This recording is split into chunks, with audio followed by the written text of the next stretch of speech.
Les Voix de la photo, c'est le podcast qui donne la parole aux acteurs du milieu de la photographie pour nous dévoiler leur parcours, la réussite, parfois leur revers, et nous glisser quelques conseils en chemin. Bonjour à toutes et à tous, donc je suis Marine Lefort et aujourd'hui je suis avec Madame Diane Dufour. Bonjour. Bonjour. Donc vous êtes la directrice du BAL, donc pour ceux qui ne connaissent pas ce lieu, il s'agit d'un espace à Paris dédié à l'image document sous toutes ses formes, donc photographie, vidéo, cinéma et nouveaux médias. Donc pour rappel, le BAL avait déjà été abordé lors d'un entretien réalisé l'année dernière avec la commissaire Fanny Escoulène. Donc pour ceux que ça intéresse, vous pouvez réécouter l'entretien. Donc tout d'abord, je voulais vous remercier de me recevoir au BAL. Merci à vous.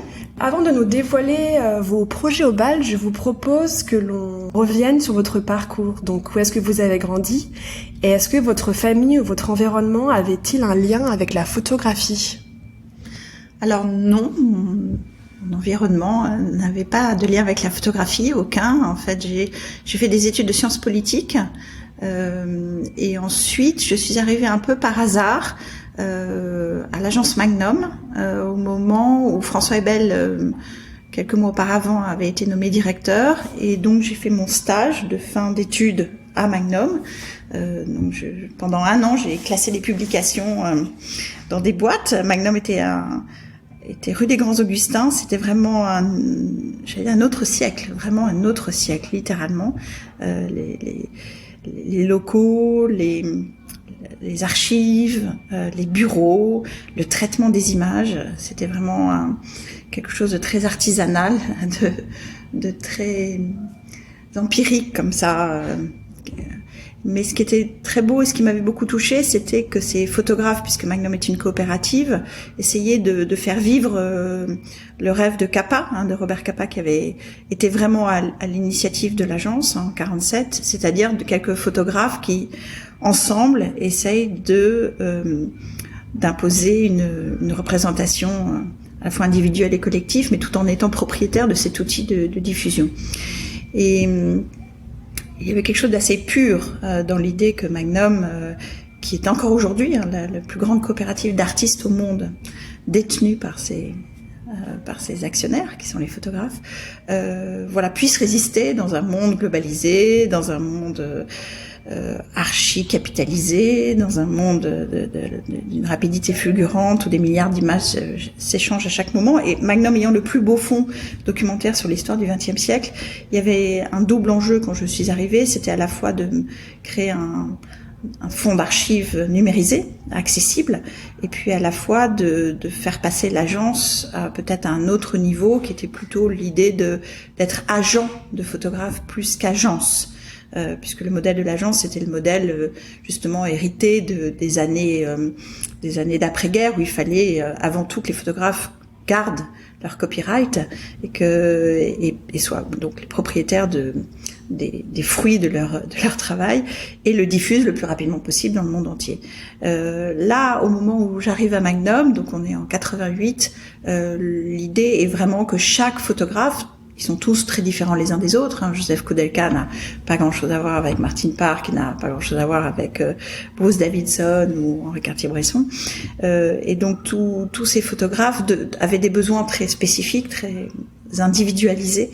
Et le défi était de changer l'équipe de Magnum pour développer des projets d'exposition, des projets de grants, des projets qui soient au plus juste de ce que le photographe voulait faire, savait faire.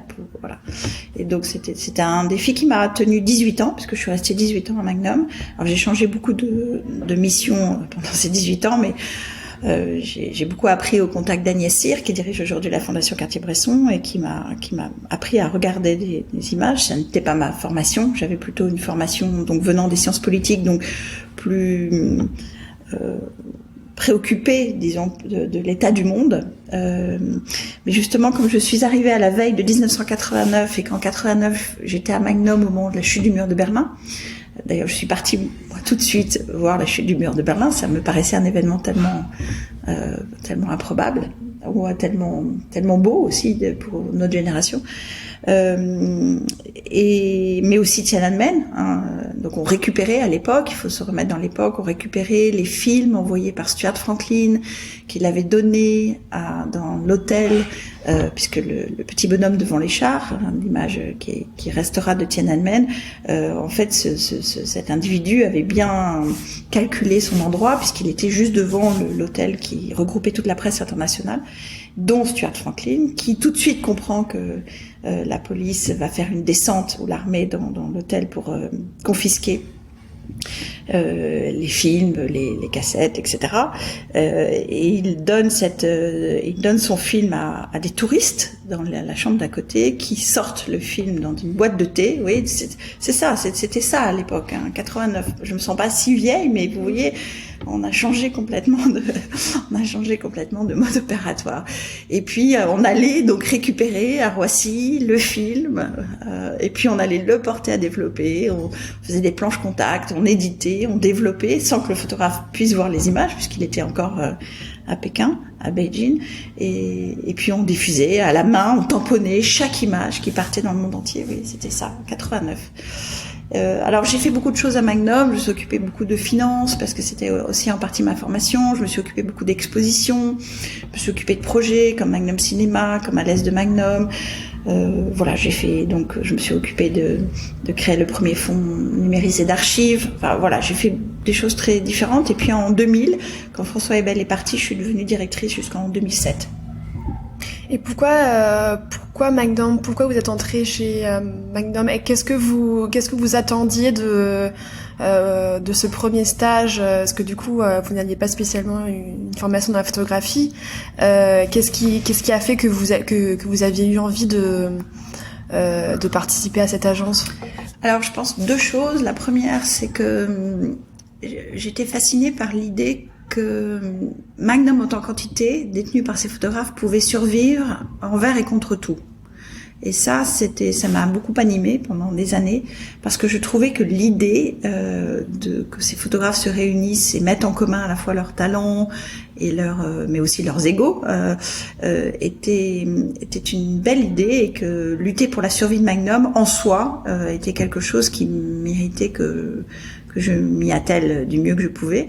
La deuxième chose, c'est que venant des sciences politiques, j'étais fascinée, on a parlé de Tiananmen, par la façon dont une image peut faire histoire, peut faire l'histoire, peut dire l'état du monde dans lequel on est. Ça a été vrai avec, par exemple, les images des Civil Rights de Davidson, ça a été vrai avec les images de Prague en 68 de Koudelka, ça a été vrai avec les images de Beyrouth de Pardon. Il y a comme ça, dans l'histoire du siècle, des travaux de photographes qui ont incarné l'histoire contemporaine, et j'étais très sensible à ça parce que c'était ma formation, l'histoire contemporaine. J'étais passionnée de l'histoire du XXe siècle pendant mes études. Donc tout d'un coup, de voir que ces images, ces photographes pouvaient s'immerger et capter comme ça l'essence d'un moment, et pas simplement par une image, parce que ça ce serait vraiment trop réducteur, mais par un travail, j'allais dire en apnée, un travail en profondeur qui leur ressemble, et qui qui leur impose de trouver une forme, d'inventer un nouveau langage. C'est ça qui m'a finalement intéressée à Magnum. C'est comment, je me souviendrai aussi toute ma vie on était donc dans les bureaux de Belleville de Magnum. Magnum, après les rues des Grands Augustins, a déménagé à Belleville, passage Pivert. Et je me souviens, c'était l'année où Martine Parr était nominée de Magnum, donc c'est présenté comme nominée à Magnum.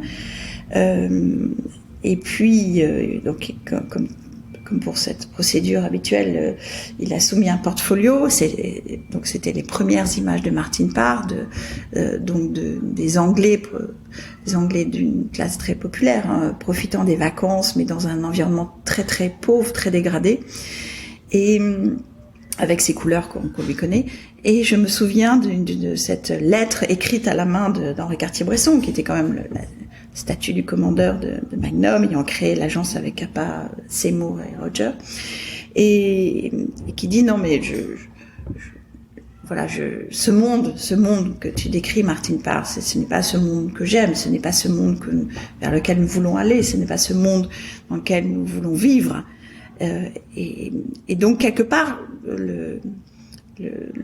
réfutant à la fois le photographe dans sa démarche, ses couleurs criardes qui correspondaient à ce monde que détestait Cartier-Bresson, et donc rejetant le bébé avec l'eau du bain en quelque sorte. Et je me souviendrai toute ma vie de ce fax qui arrive très lentement, parce que les machines de fax arrivaient comme ça avec beaucoup de bruit mais très lentement, et juste voilà les mots de Martin Parr en réponse à la longue lettre de Cartier-Bresson, Don't kill the messenger.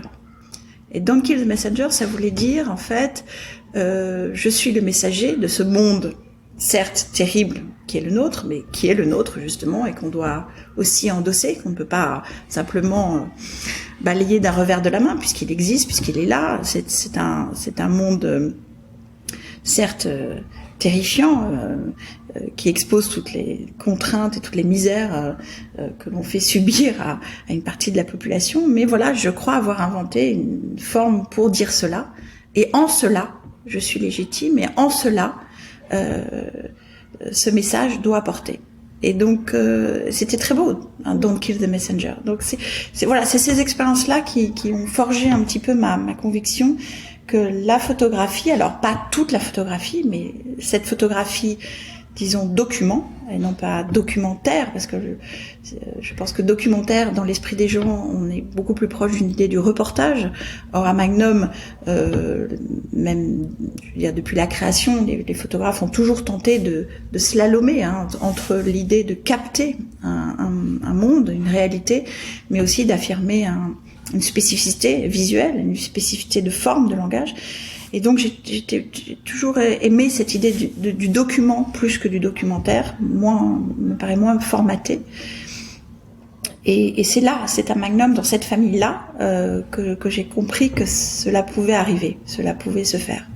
Et pourquoi vous avez quitté cette famille alors? Qu'est-ce qui s'est passé Alors j'ai quitté cette famille parce que diriger Magnum, c'est un peu être le chef d'orchestre d'un orchestre de solistes, hein. C'est-à-dire que c'est à la fois quand on a cette idée de l'idéal que représente Magnum, très exigeant tous les jours, mais aussi c'est représenter 60 à l'époque artistes, photographes qui chacun ont leurs envies, leurs besoins, leurs caractères, n'ont pas le même âge, certains sont en panne, certains sont au fait de leur recherche, certains ont envie d'autre chose, de changer de langage, de changer de mode opératoire. Donc c'est une sorte de capacité d'adaptation permanente à leurs envies, à leurs besoins, et ça c'est très très fatigant. C'est-à-dire c'est très exigeant, c'est très il y a à la fois la survie de Magnum en tant que telle et à la fois les photographes, chacun pour lui-même, qu'il convient de représenter au plus juste de ses capacités, de ses besoins. Il m'a semblé que j'avais fait beaucoup pour Magnum et que le destin de Magnum devait être pris en charge par une nouvelle génération.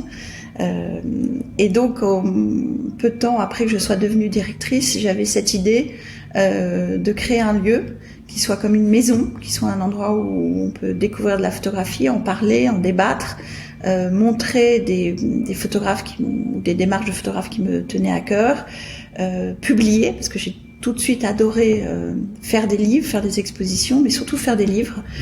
J'en avais fait beaucoup avec Xavier Barral quand j'étais à Magnum.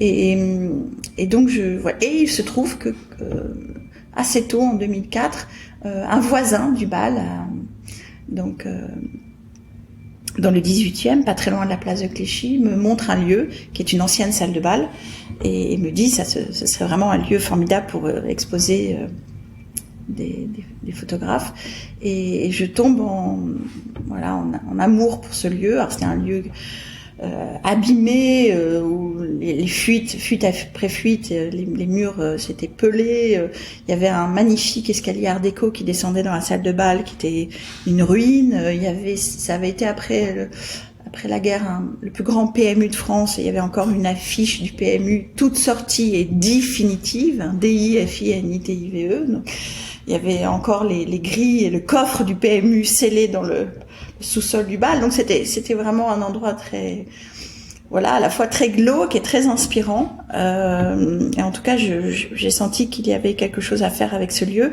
Et donc, très encouragé par Raymond Depardon, qui est donc devenu le président fondateur du bal, on a convaincu la mairie de Paris, c'était Bertrand Delanoë à l'époque, ça n'a pas été si difficile de convaincre, que dans ce nord de Paris, il n'y avait aucun lieu dédié aux arts plastiques, ni dans le 9e, ni dans le 17e, ni dans le 18e. Le 104 n'était pas encore le 104.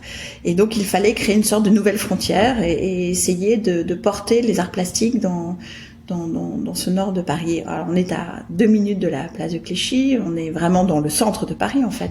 Mais nous ne sommes pas dans un endroit où il y a une concentration ou de galeries ou de lieux dédiés à l'art contemporain. Nous ne sommes pas dans le Marais, nous ne sommes pas près du Palais de Tokyo. Et donc, il nous a semblé que nous étions un peu comme des précurseurs, des défricheurs, des arpenteurs d'un nouveau terrain qu'il fallait conquérir, même si, évidemment, l'idée du bal n'était pas de s'adresser uniquement à un public local. On voulait évidemment arpenter ce terrain, parce que quand on sort du bal, vous êtes face au nord de Paris, et donc vous êtes face aussi à 2/3 de l'éducation prioritaire en France. Paris et l'est de Paris, le nord-est de Paris, et au-delà du périphérique, c'est 2/3 de l'éducation prioritaire en France. Donc c'est un territoire en souffrance, c'est un territoire en évolution rapide, positive mais aussi parfois négative. Et donc on s'est senti aussi la responsabilité, en créant ce bal, d'arpenter ce territoire à la rencontre des jeunes, alors en école primaire, en collège ou en lycée, et de leur apprendre, alors un mot très galvaudé mais pourtant fondamental, de la citoyenneté par l'image. Et donc on a d'emblée créé, même avant que le bal n'ouvre, une fabrique du regard qui, comme son nom l'indique, apprend aux jeunes à lire des images et à réagir aux images.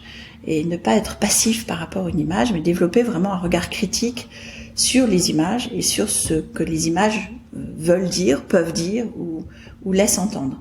Et évidemment, on n'était pas encore dans ce débat aussi aigu du complot, des fake news, ni du web bashing, ou toutes ces choses qui sont apparues comme des déviances de cet grand idéal d'Internet, qui était plutôt un idéal démocratique au départ et qui a tourné en partie au cauchemar, et au cauchemar des images aussi.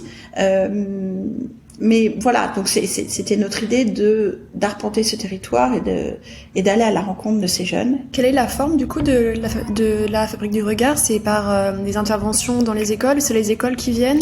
Alors oui, c'est Christine Vidal qui a développé qui nous a rejoint, qui venait de la pédagogie au jeu de paume, mais qui a inventé le but en blanc, la fabrique du regard. C'est-à-dire, la fabrique du regard, c'est à la fois des modes opératoires, donc différents suivant les programmes.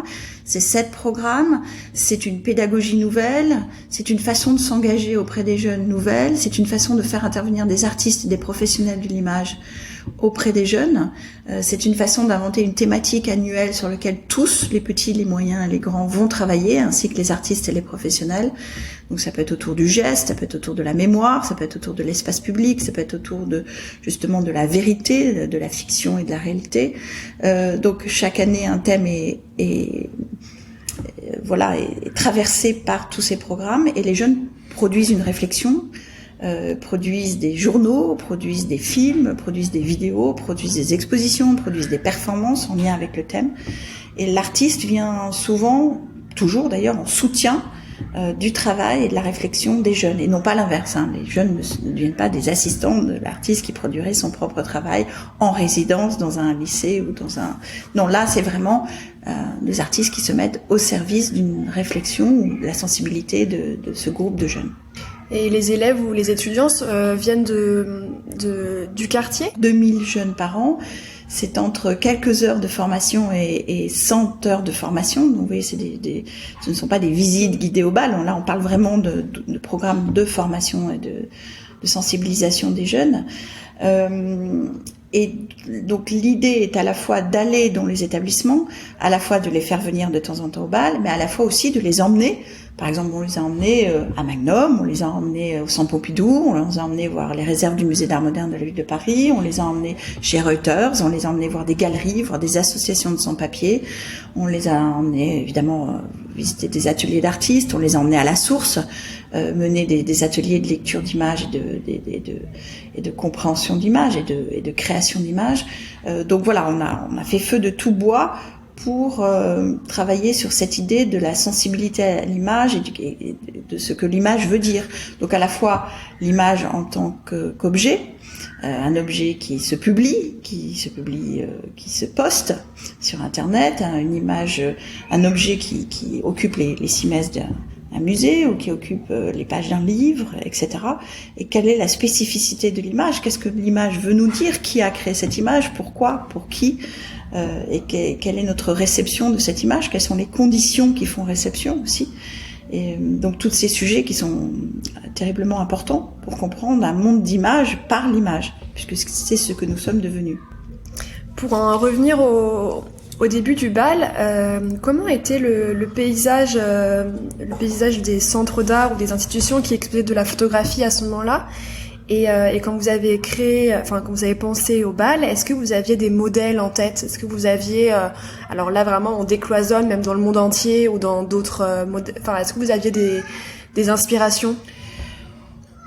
Alors oui, j'avais surtout des inspirations bien sûr, parce qu'on est nourri de choses que l'on voit, que l'on aime dans d'autres lieux ou dans d'autres pays. Comme à Magnum, j'avais énormément voyagé pour organiser des expositions, des photographes. J'avais repéré des lieux évidemment qui m'intéressaient ou dont le fonctionnement était un petit peu atypique. Mais j'étais surtout animée par l'idée qu'il fallait créer un endroit où on ne montrait pas exactement la même chose que les autres lieux. Pas beaucoup de rétrospectives. D'ailleurs, le bal ne fait pas de rétrospective. Ça a été un petit peu une règle comme ça qu'on s'est imposée. Et d'emblée, j'avais envie d'explorer en fait 3 dimensions de la programmation, c'est-à-dire à la fois la jeune création, qui n'était pas si représentée dans les autres institutions, ou de manière un tout petit peu parfois périphérique.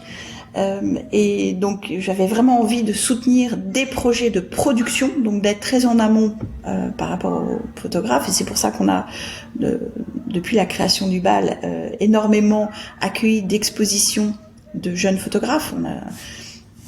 Vous parliez de Fanny qui a créé le bal avec moi, Fanny Escoulène, et qui a été vraiment une alliée de premier plan, puisqu'elle a à la fois créé le bal avec moi, mais elle l'a inventé avec moi, mais elle a aussi beaucoup, dans les premières années, dédié son talent de commissaire à la jeune création. On a fait une exposition sur les jeunes photographes espagnols, on a fait une exposition sur 10 ans de l'école d'Arles, on a fait une exposition sur les livres de photographie latino-américains.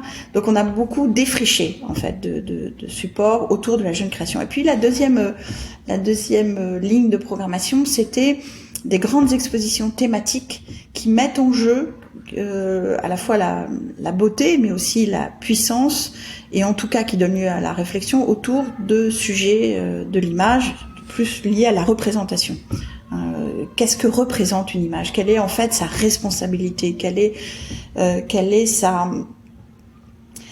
force de frappe? Et d'où vient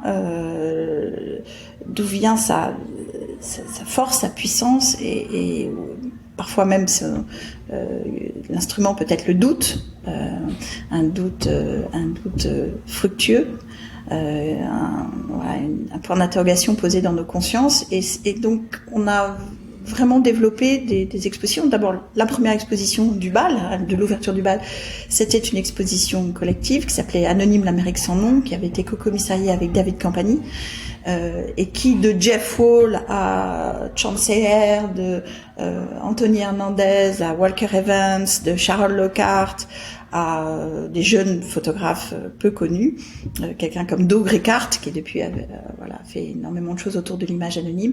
Et donc l'exposition rassemblait tous ces talents, et tresser en quelque sorte des lignes des parentés à la fois d'engagement et esthétique entre les artistes. Donc, mais on a fait beaucoup d'autres expositions collectives. Je me suis beaucoup intéressée aux experts forensiques. C'est la seule exposition au BAL où nous n'avons pas accueilli d'artistes. Donc les experts forensiques, comme son forensique, c'est un anglicisme, ça vient de forum et ça veut dire en fait des experts qui sont en charge d'apporter des preuves en cas de crime individuel ou collectif. Alors on est reparti de Bertillon, donc au début la fin du 19e, début du 20e, jusqu'à Forensic Architecture, qui est un collectif à la fois d'artistes et de chercheurs qui aujourd'hui enquêtent sur des crimes, par exemple un bateau de migrants qui s'abîme en Méditerranée, et alors que, comme va le prouver Forensic Architecture, plusieurs bateaux de plusieurs pays auraient dû lui porter secours parce qu'ils sont à proximité et ne vont pas lui porter secours. Et donc, ils vont en faire un cas. Comment créer une image quand il n'y a pas d'image et porter ce cas devant la Cour internationale de La Haye pour atteinte aux droits de l'homme. Donc, vous voyez, ces experts forensiques utilisaient l'image d'une façon très particulière. Ils l'utilisaient vraiment techniquement comme une preuve. Et moi, je m'intéressais à est-ce que l'image est une preuve ?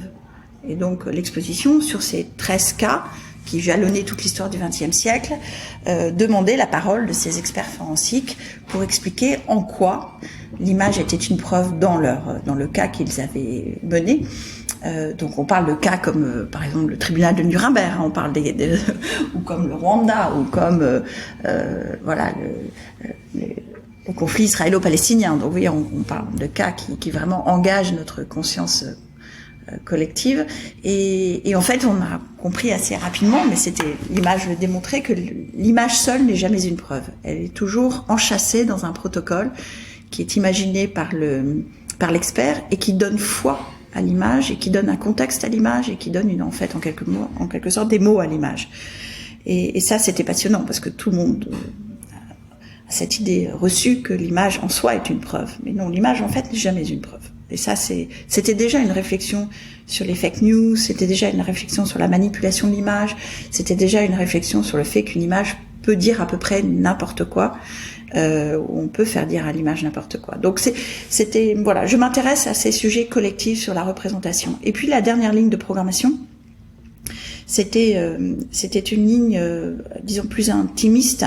On pourrait parler d'un cinéma plus intimiste, c'était vraiment de donner un espace à des photographes ou des vidéastes dont il me semblait qu'ils n'avaient pas reçu en France l'écho que leur travail méritait.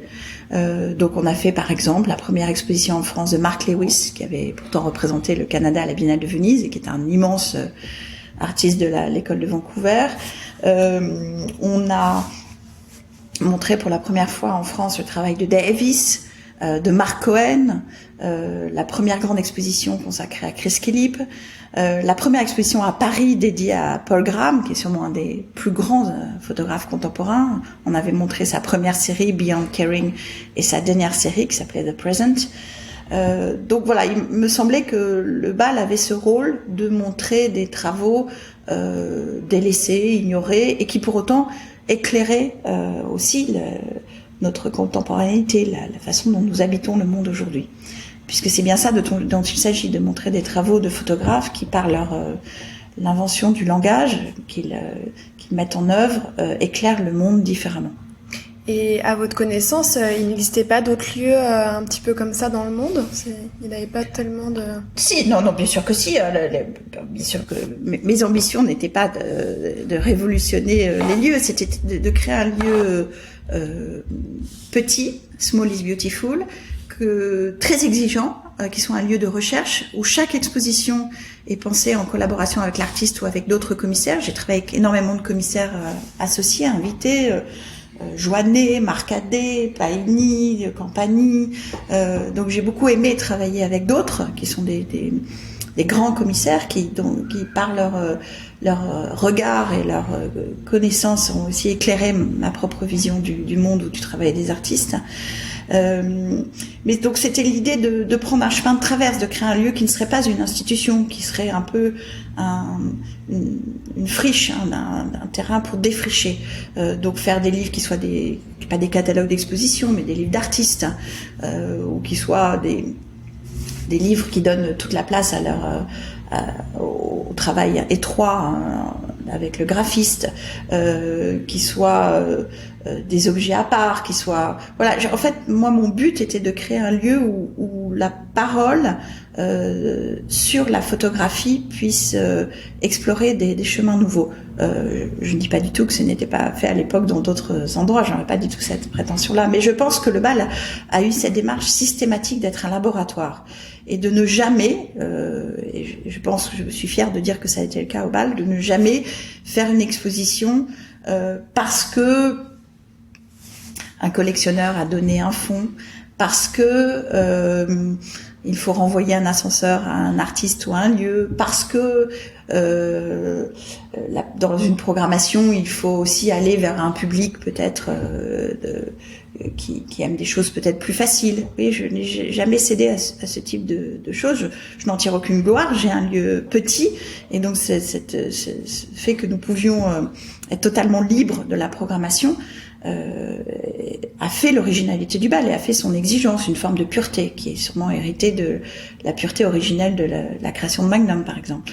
Donc oui, de ne pas céder à trop de compromis pour mener à bien ce projet. C'était le projet d'une fondation en réalité, sauf que nous n'avions pas un copec au moment de la création du BAL, et donc les lignes de programmation qui étaient les expositions et les publications, qui étaient la fabrique du regard et qui étaient aussi d'accueillir des débats, des chercheurs. En 10 ans, puisque le BAL maintenant a 10 ans, on a accueilli 200 chercheurs, des anthropologues, des sociologues, des géographes, des sémiologues, mais aussi des chorégraphes, des danseurs, des musiciens, des poètes qui ont lu des textes en relation avec les expositions. Donc c'était l'idée d'éclater un petit peu les divisions, les limites d'un territoire trop établi. D'ailleurs, le BAL ne se consacre pas, comme vous le savez, qu'à l'image fixe, mais à la vidéo, aux nouveaux médias, au cinéma. Donc, oui, je pense qu'on a aussi porté une attention à la scénographie qui était peu commune dans d'autres lieux. Puisque nous avons un scénographe de grand talent à demeure au BAL, qui s'appelle Cyril Delhomme, et qui depuis 6-7 ans conçoit avec moi chaque exposition et avec les artistes et les commissaires invités, et a un sens inné de l'espace, du parcours du spectateur, de ce que renouveler un espace comme le BAL veut dire.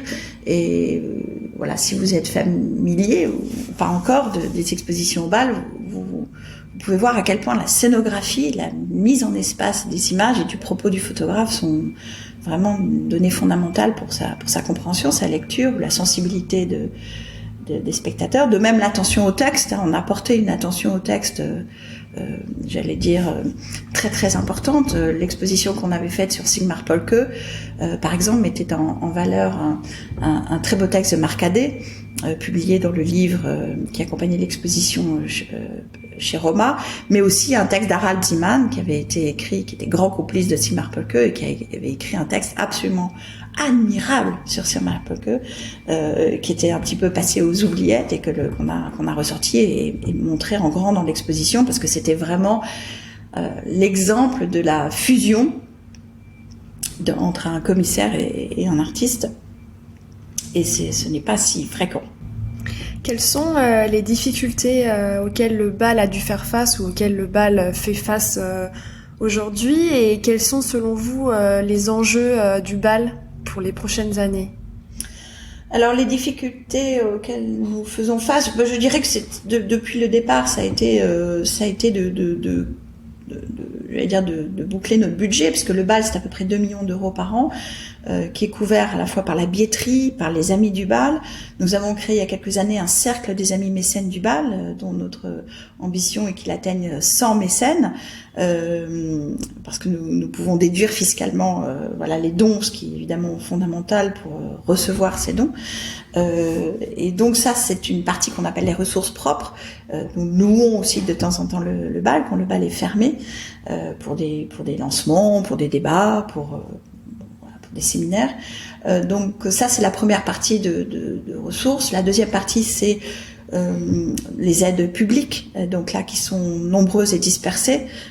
Évidemment, notre premier partenaire, fondateur et principal, c'est la ville de Paris, qui détient les murs du bal et qui nous aide de manière fondamentale pour mener à bien le projet.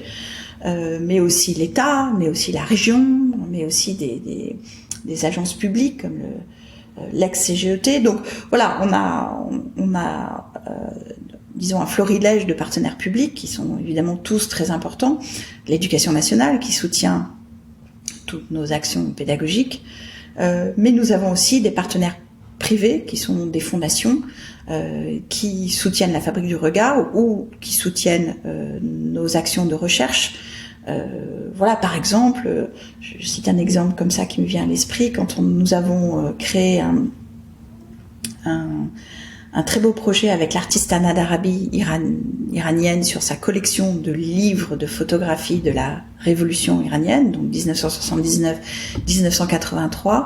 Le CNRS, par l'intermédiaire d'une chercheuse exceptionnelle qui s'appelle Shora Makaremi, nous a aidé à publier un livre de 800 pages sur cette collection incroyable réunie par Anna Darabi et sur son geste d'artiste aussi qui accompagnait cette collection. Et vous voyez comment un laboratoire, le CNRS, peut tout d'un coup rentrer dans le jeu d'un projet du BAL pour réaliser un livre qui a gagné le prix du meilleur livre cette année-là de photographie dans le monde et qui est un livre exceptionnel parce qu'il rassemble à la fois une réflexion de cette chercheuse sur la violence d'État et à la fois une collection jamais rassemblée. Donc voilà, donc les partenaires publics, des partenaires privés, et ça c'est la plus grande difficulté au BAL, c'est d'être sûr que, puisque nous opérons un peu comme un Kunsthalle, comme un centre d'art et non pas comme un musée, que nous trouvons les moyens chaque année de mener à bien les projets dont nous pensons qu'ils doivent être montrés et réalisés. Et donc trouver une myriade de partenaires. Je crois qu'on avait compté qu'une année nous avions 32 partenaires, et donc vous voyez gérer 32 partenaires, ce que ça peut représenter. Et c'est à la fois la grande chance du BAL, mais à la fois évidemment sa grande difficulté parce que c'est un projet qui n'a pas la surface ou la visibilité du jeu de paume ou du centre Pompidou, et donc voilà, ça nécessite une force de conviction assez puissante. Le BAL, c'est à peu près combien de personnes ?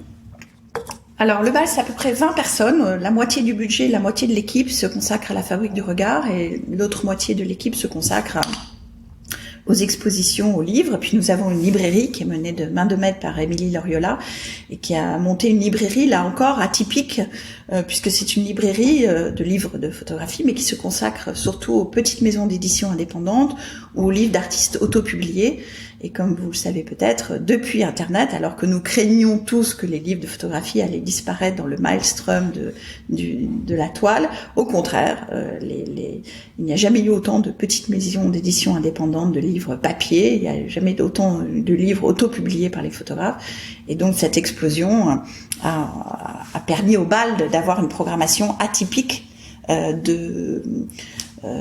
dans les librairies et de proposer aussi des débats, des rencontres, des signatures, des séminaires autour et des expositions autour de l'objet livre. Je me souviens qu'Émilie Loriola nous avait proposé un projet qui avait été absolument fantastique. Elle avait repéré une collection aux États-Unis d'un collectionneur qui avait réuni 2000 livres dans les 10 dernières années, publiés dans les 10 dernières années, autour de la notion de surveillance. Surveillance dans l'espace public, surveillance dans l'espace privé. Et donc, on a montré cette collection en créant notre scénographe avait imaginé une tour panoptique entourée d'un comptoir, un peu comme un bar, et derrière ce comptoir opéraient des médiateurs.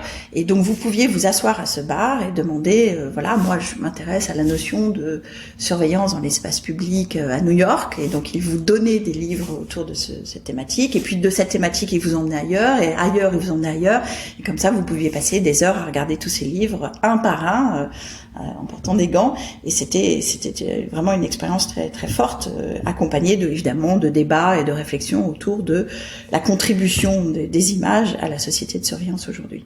Quels sont les axes de développement du BAL? Oui, alors vous m'avez posé la question sur les enjeux d'avenir. Alors je dirais que le BAL a beaucoup essaimé, on a beaucoup en une trentaine d'expositions, autant de livres, on a beaucoup accueilli d'artistes, on a beaucoup publié, on a beaucoup on a contribué à découvrir Clément Cogitor, Mohamed Bourouissia, Noémie Goudal, Yasmina Benabderrahman, donc beaucoup de jeunes créations au BAL. Donc ça, c'est quelque chose que nous voulons absolument continuer avec le soutien du Lewis Bals Research Fund, avec le soutien de la DAGP, avec le soutien du ministère de la Culture, avec le soutien du Cercle des Amis Mécènes. Donc vraiment défricher et trouver de nouvelles écritures qui sont concernés par le monde dans lequel nous vivons, mais aussi continuer à travailler autour des enjeux de l'image. Et Dieu sait que les enjeux de l'image aujourd'hui sont centraux dans notre perception du monde. Aider des photographes aussi en dehors du BAL. Le BAL a soutenu la production du projet Virus d'Antoine D'Agata, qui a réalisé un travail admirable pendant la Covid, et qui a été exposé à la Fondation Brownstone. Donc vous voyez, il y a aussi des actions hors les murs du BAL qui sont importantes. Donc défricher, trouver ces nouveaux talents, ces nouvelles écritures, trouver des nouveaux commissaires avec lesquels travailler, leur donner une chance d'exprimer au BAL le résultat de leur recherche, travailler avec des nouveaux éditeurs, des graphistes, donc se tourner vers aussi une nouvelle génération qui a une nouvelle façon de mettre en valeur le travail des photographes, des vidéastes, des cinéastes. Là, nous allons, après Miguel Héro Branco, l'exposition qui était ouverte en septembre-octobre et qui est fermée depuis, nous allons travailler sur Wang Bing, qui est le plus grand cinéaste documentaire chinois vivant, qui est une figure absolument exceptionnelle du cinéma contemporain, qui a réalisé tout seul 20 films en 20 ans, en arpentant la Chine du nord au sud, d'est en ouest, et en s'immergeant dans des projets absolument pharaoniques, mais avec une écriture très très personnelle, très belle, très pure.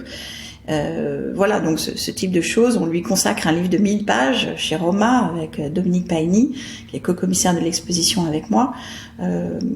C'est continuer à défricher, à explorer des choses aussi qui parlent du monde dans lequel nous vivons.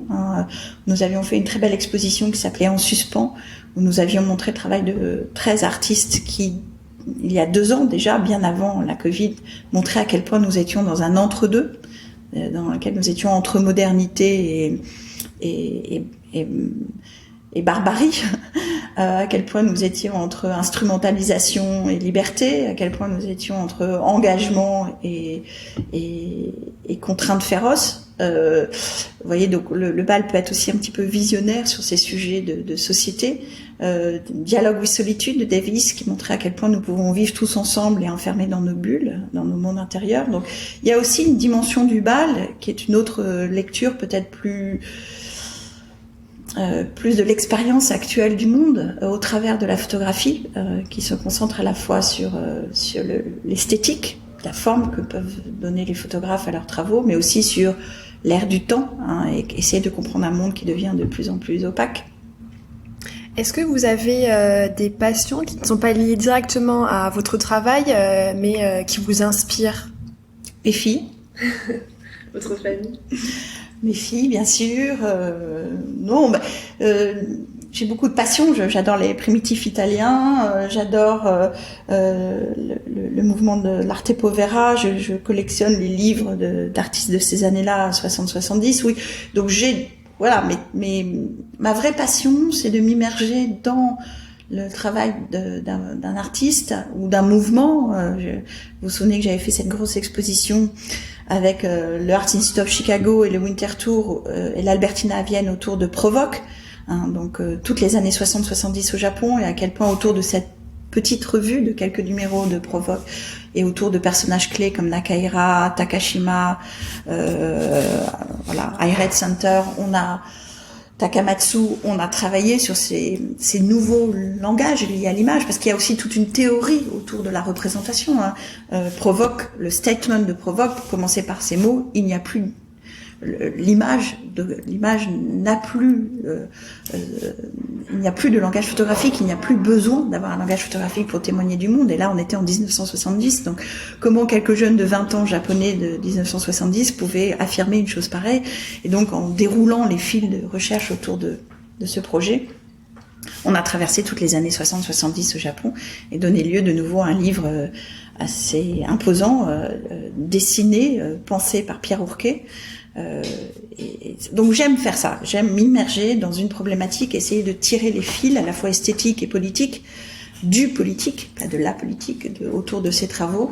Et c'est peut-être ça ce qui distingue le BAL, c'est peut-être d'accorder une place aussi prépondérante à la fois à l'invention d'un langage et à la fois à la portée politique des travaux qui sont en jeu.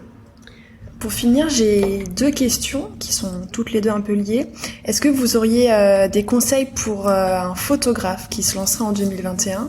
Et ma deuxième question est, est-ce que vous auriez des conseils pour une personne qui voudrait ouvrir un centre d'art dans la lignée du BAL, pareil là, en 2021, voilà. Donc pour les photographes et pour les créateurs de lieux. Alors sur la première question, oui, évidemment, je vois beaucoup de jeunes photographes. J'essaie de les conseiller au mieux. Je dirais cultivez votre différence, je dirais 2 choses un petit peu qui paraissent contradictoires, mais en fait qui ne le sont pas. Imprégnez-vous de démarches tous azimuts. Ça peut être d'architectes, de sculpteurs, bien sûr de photographes, mais de graphistes, de danseurs, chorégraphes, qui vous paraissent avoir puisé dans un fond d'âme qui vous ressemble. Donc ça, je trouve que les photographes ont toujours trop de références attendues. Je pense que la puissance la puissance aujourd'hui de quelqu'un qui se destine à une écriture visuelle, c'est d'aller puiser à d'autres sources, le cinéma, le théâtre, tout ce qu'on a pu citer.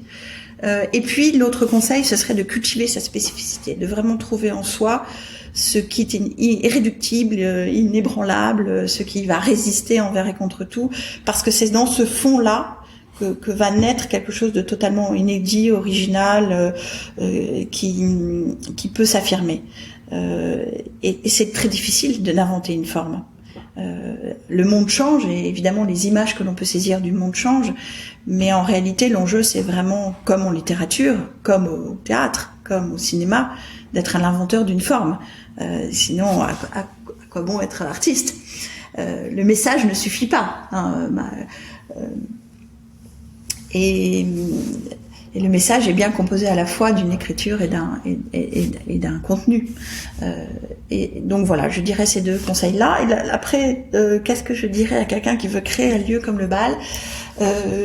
D'abord, on est souvent venu me demander de créer un BAL à Barcelone, à Los Angeles, à Singapour, pas seulement que je sois à l'origine de ces lieux, mais